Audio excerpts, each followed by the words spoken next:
Selamat bergabung kembali di channel Valentino Jebret. Dan ini adalah episode khusus weekend untuk kalian semua, di mana pertandingan demi pertandingan di weekend ini sedang berlangsung. Berarti kalian semua ini akan terhibur dengan pertandingan-pertandingan sepak bola. Nah, sebelum nanti hasil-hasil bisa kita bahas di weekdays, maka di weekend ini nemenin kalian yang sedang liburan, yang sedang jalan-jalan, atau yang sedang santai aja di rumah. Kita ngobrol-ngobrol tentang karakter, tentu saja di luar dari tactical, di luar dari pembahasan dan hasil-hasil sepak bola. Gua menyadari bahwa sekarang termasuk yang senior di presenter dan juga komentator olahraga. Walaupun masih ada yang lebih senior lagi dari gue, tetapi dengan memulai dari tahun 2006-2007 sudah sekitar 18 tahun. Dan dalam 18 tahun itu, yang pertama dalam 18 tahun itu gue memulainya dari cable TV, dari Vision One, kemudian masuk ke terestrial itu di Global TV, dari Global TV gue ke MNC, dari MNC mulai masuk lagi ke net, dari net ada di Indosiar, ada di SCTV kalau yang berhubungan dengan sepak bola. Tapi juga sempat juga sepak bola di Trans 7 dan program-program lain di berbagai macam stasiun televisi. Sebelumnya gue bekerja juga di dalam law firm ataupun kantor hukum, karena basically gue adalah orang yang mengambil pendidikannya itu di hukum. Lalu juga gue jadi trainer, jadi gue jadi pengajar di lembaga-lembaga training, khususnya itu adalah self development, khususnya itu adalah soft skill. Dari pengalaman-pengalaman gue itu, ada juga dari radio ya. Dari pengalaman-pengalaman gue itu gue mau share ke kalian, dan ini menjadi satu pembelajaran buat gue juga. Dan kalian bisa untuk mengikuti yang positifnya dan tidak ikut-ikutan yang mungkin kayak guanya ya. Jadi dari berbagai macam pengalaman gue bekerja tadi, banyak dari pengalaman gue itu hal yang enak dan juga hal yang gak enak. Singkat cerita, sering sekali kalau gua itu dalam bekerja punya idealisme tertentu, punya rules tertentu ya. Ini gue tahu dan gue sadari bahwa itu berangkat dari bagaimana didikan orang tua gue di rumah, dan juga bagaimana latar belakang gue dalam pendidikan itu yang membuat karakter gue seperti ini ya. Jadi ngomong apa Len dari tadi? Gue janji yang ini 10 menit aja pokoknya, karena nanti kita bisa breakdown lagi ke episode-episode selanjutnya. Yaitu ada orang yang sekarang dikenal dengan strong karakter, ada orang yang dikenal dengan orang yang punya karakter yang kuat. Nah, biasanya orang yang punya karakter yang kuat ini memang dia punya satu kekhususan. Artinya ada sesuatu yang bisa diandalkan, tetapi juga dia punya idealisme, dia keras kepala. Gambarannya kurang lebih seperti itu, tidak gampang untuk ngikutin apa yang diinginin sama orang. Nah, sementara ketika kita dalam bekerja, tentu saja kita harus dengar dan kita harus mau ngikutin kata orang, kan kurang lebih gambarannya seperti itu. Jadi latar belakang gue pernah jadi ketua PPI, membuat satu pergerakan pemain untuk melakukan solidaritas, sehingga ada stasiun TV yang akhirnya tidak mau pakai gue ya. Kemudian juga dari apa yang gue lakukan juga untuk bisa mempertanyakan gaji para pemain, akhirnya stasiun TV yang lain juga tidak mengizinkan gue lagi untuk berada di sana ya. Sampai dengan yang terakhir ya, gue juga karena pilihan pribadi gue waktu itu, akhirnya gue bilang gue tidak siaran dulu untuk program itu ya. Akhirnya juga berimbas kepada program-program yang lain. Well, anyway, gue menyadari bahwa itu karena bagian dari strong karakter.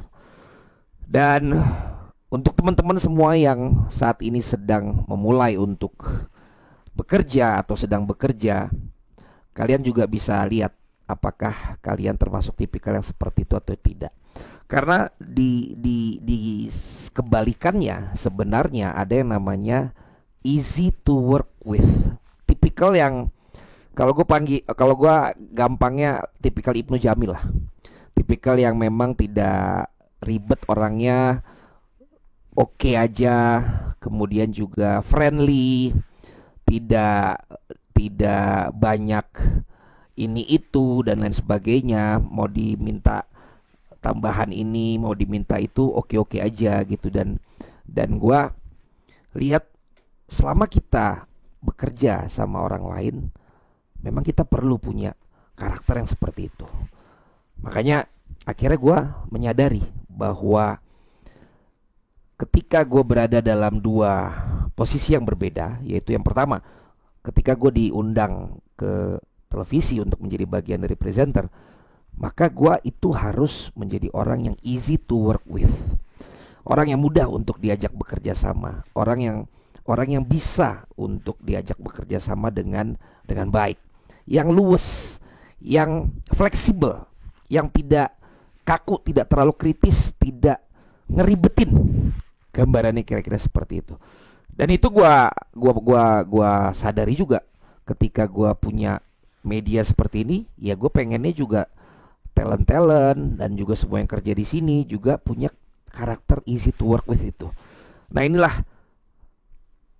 sesuatu yang gue sharingkan ke kalian yang juga sedang gue latih untuk itu. Jadi sekarang gue berusaha ketika gue diundang lagi di TV, gue diminta siaran lagi di TV, atau gue memang diminta untuk satu program baru di TV, gue pengen jadi orang yang easy to work with. Makanya gue senang banget waktu itu Ibnu ngajak gue ngomong, dan katanya dia bilang dia tiba-tiba kepikiran gue, gila gaya banget ya. Dia ngomong sama bininya Ririn, kalau ya tuh si Valen tuh emang kadang terlalu idealis tuh. Makanya akhirnya dia ngomong sama gue, ya lu jangan terlalu seperti itulah Len gitu.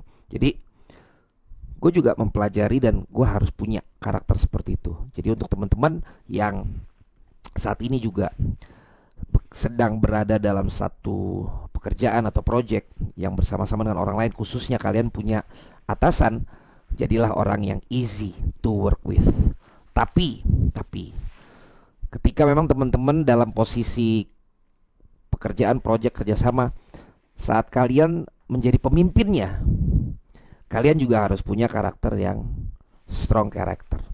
Karena itulah yang tadi gue bilang, ketika gue berada di luar pekerjaan gue yang tadi dapat dari televisi lagi dan lain sebagainya, tapi gue kembali ke rumah Jebret Media di mana gue sebagai founder dan yang mimpin, maka di sini gue menjadikan kembali orang yang strong karakter. Nah, untuk itu ini ya bisa ada hubungannya juga dengan pertanyaan teman-teman kalau yang di Jebret Media, kenapa si A, si B, si C, si D udah nggak siaran di sini, sementara si E, F, G, H, I, J itu masih siaran di sini. Jadi di luar dari alasan-alasan yang berkembang ya di luaran sana, tapi poinnya ini juga ada hubungannya dengan ini. Makanya gue share ke kalian di episode kali ini. Poinnya adalah saat kalian bekerja dengan orang dalam tim dan lain sebagainya, buatlah kalian juga jadi fleksibel, menjadi easy to work with.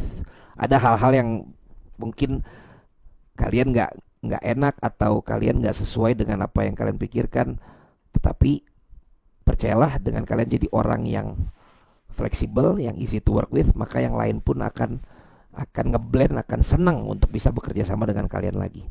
Tapi ketika kalian dalam posisi sebagai pimpinan dalam grup, dalam pekerjaan, dalam kuliah dan sebagainya, dalam sekolah ya, harus jadilah orang yang juga punya strong character. Karena ketika kalian sedang memimpin, kalian easy to work with, maka akhirnya keputusan-keputusan yang akan kalian buat tidak menjadi keputusan-keputusan yang kuat, yang dapat membawa yang kalian pimpin itu untuk menuju tujuannya. Tapi saat kalian berada dalam hal yang sebaliknya, jadilah orang yang easy to work with. Jadi kalau kalian, terutama orang-orang TV, orang-orang yang nanti pengen ngajak gue kerja sama, percayalah, gue sekarang sedang berusaha untuk juga menjadi orang yang easy to work with, walaupun sulit ya, karena gue udah terbentuk sebagai orang yang memang strong karakter. PR buat kalian adalah tulis di kolom komen, atau kalian pikirkan sendiri siapa teman-teman kalian yang strong karakter, dan siapa teman-teman kalian atau circle kalian yang easy to work with. Kalau kalian udah dapatkan, kira-kira menurut kalian mengapa mereka bisa punya karakter yang seperti itu, dan kalian lebih happy, lebih nyaman, lebih senang dengan tipikal orang yang seperti apa? Walaupun sebelumnya kalian tentu harus menentukan karakter kalian dulu. Apakah kalian yang strong karakter atau kalian orang yang easy to work with? Ya, itu aja dari gua. Tulis di kolom komen apapun yang menjadi insight, respon, reaksi dari kalian. Channelnya Valentino Jebret di subscribe lagi, karena minggu ini udah nambah 1000. Mudah-mudahan minggu depan nambah 1000 lagi ya, jadi aktif lagi, nambah AdSense lagi. Ada yang tulis tuh, wajar lah Valen harus bikin begini sekarang, soalnya talent DPI mahal-mahal semua. Emang kadang-kadang lebih pinter ya, kadang-kadang tahu aja. Makanya ini mau dirajinin lagi juga supaya itu sebenarnya ya. Jadi bantulah subscribe, komen, like, share, dan juga kasih tahu orang-orang yang lain. Thank you. Sampai ketemu di channel Valentino Jebret di episode berikutnya. Happy weekend, dan mudah-mudahan hasil-hasil pertandingan di minggu ini menjadi hasil yang baik buat tim Liverpool. Sampai ketemu lagi.